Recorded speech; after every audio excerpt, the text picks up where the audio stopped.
Welcome back students. In this session we are going to learn about erosional landforms of river. Okay, so river is the one of the agents of degradation. Okay, so erosional landforms of river.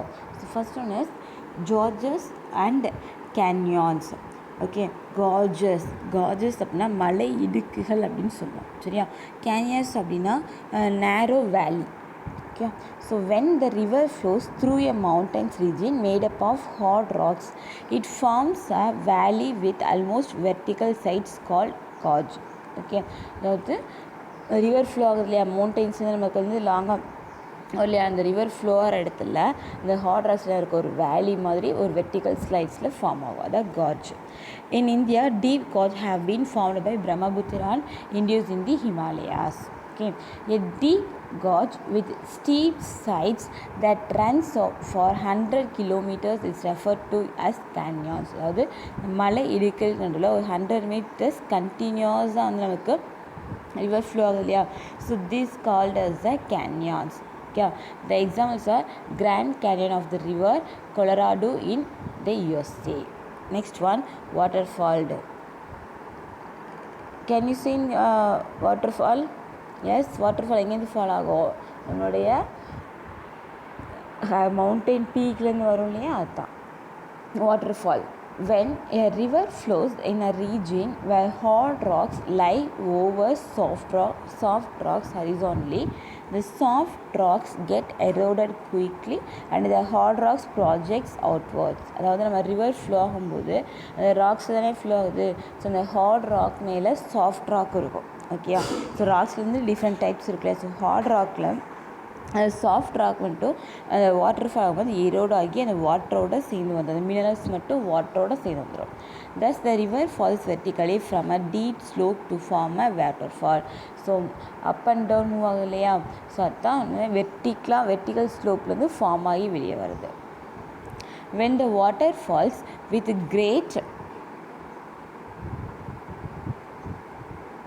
great force, it erodes the rock minerals beneath and creates a depression called a black hole.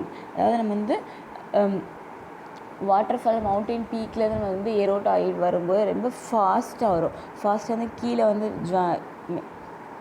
இருக்கும் இல்லையா, so கீழே வரும்போது அது கொண்டு வந்து அந்த எரோஷனான இந்த minerals ஃபுல்லாக வந்து அந்த மலையோட அடிவாரத்தில் வந்து ஃபார்ம் பண்ணும், ஸோ அதுதான் பிளாக் ஹோல் அப்படின்றோம். Shallow fast flowing water in a stream is called a rabbit or river jump. Okay, so river வந்து கீழே மவுண்டெயிலேருந்து கீழே வந்ததுக்கப்புறம் அந்த ஸ்ட்ரீமோட ஜாயின் ஆகுது இல்லையா, ஸோ அதுதான் ரேபிட் ஆர் ரிவர் ஜம்ப் அப்படின்னு சொல்கிறோம். The highest waterfall in the world is Angels Fall in Venezuela. Okay, so இந்த மாதிரி மலையிலேருந்து வரக்கூடிய அந்த வாட்டர் ஃபால் வந்து இவருடைய ஸ்ட்ரீமோட ஜாயின் ஆகி இந்த மாதிரி ஃபார்ம் ஆகுது இல்லையா, ஸோ இதுதான் ரேபிட் சொல்கிறோம். சரியா? Next V-shaped valley.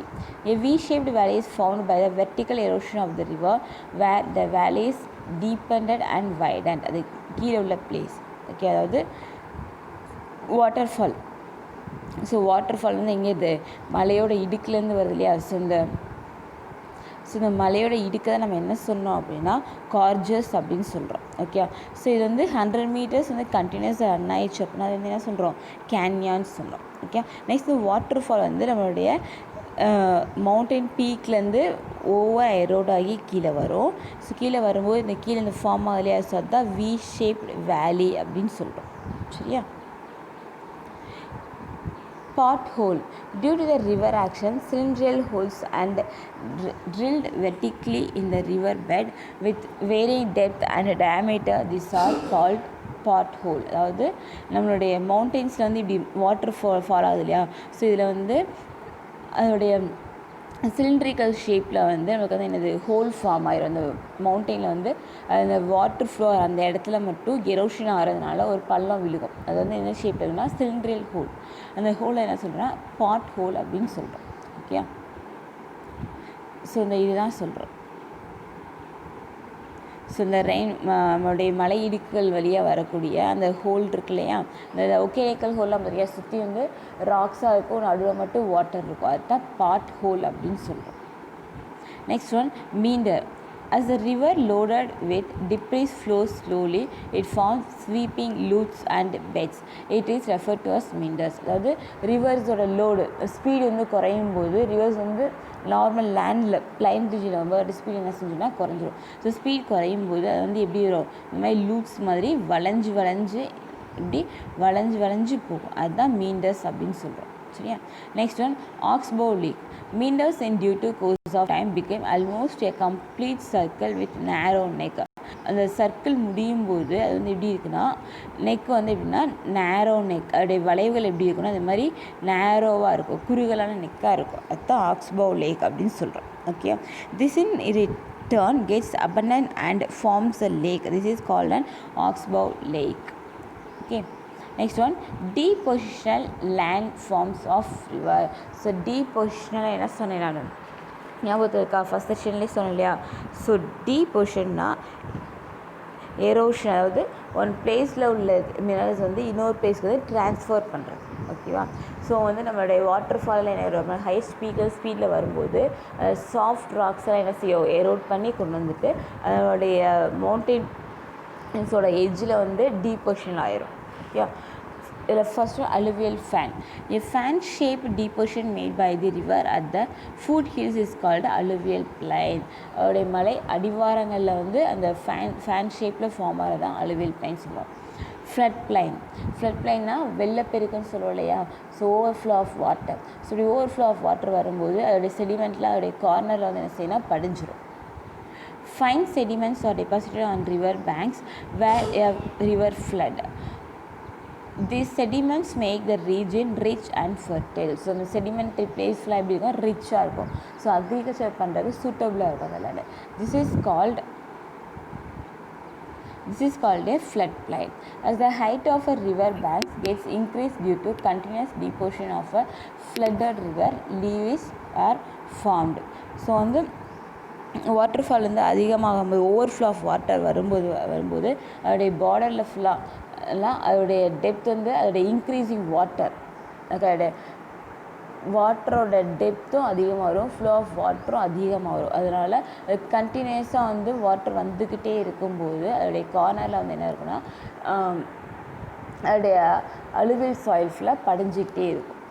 Next one, estuary. Estuary is formed where the rivers meets a sea. So river வந்து எங்கே லாஸ்ட்டாக மிங்கிள் ஆகும், sea. There is a end point of the river. அதான் estuaryன்னு சொல்கிறோம்.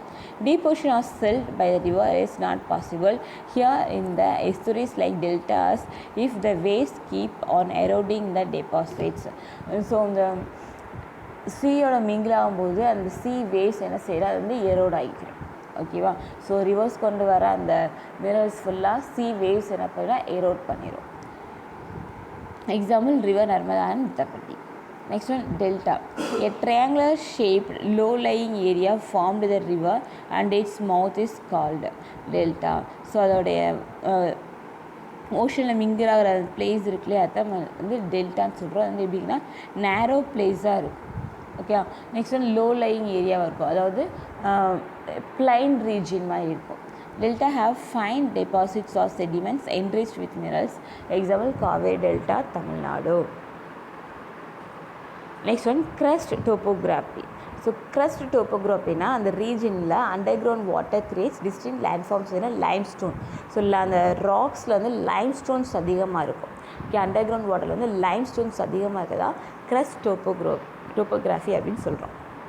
As an agent of gradation, underground water creates distinct landform in limestone region called crust topography.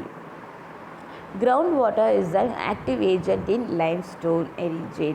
Crust topography is formed due to the dissolution of soluble rocks such as limestone, dolomite and gypsum. So these minerals are easily soluble in the water. So these minerals are abundantly in the water. So that place is called as the crust topography. Limestone topography of western Slovenia extends from a distance of 480 km in length and 80 km in width, which is termed as crust in the Solvik language. Okay, so Slovenia ரீஜியனில் வந்து இந்த crust topography அதிகமாக இருக்கும். The world's largest crust area is the Nullarbor located on the Great Australian coast. So இந்த நலாபர்ன்ற area எங்கே இருக்குது அப்படின்னா great Australian cost. So இங்கே வந்து இந்த அண்டர் கிரவுண்ட் வாட்டர் லைம்ஸ்டோன் அதிகமாக இருக்கும். இந்த க்ரஸ்ட் ஏரியா வந்து அதிகமாக இருக்கும். Okay, so the crust topography is nothing but the region have a lot of limestone. Okay, crust regions are also found in southern France, Spain, Mexico, Jamaica, western Cuba, central New Guinea, Sri Lanka and Myanmar. So these regions are called as the crust region. So this region have a lot of limestone. So you can understand, students. Thank you.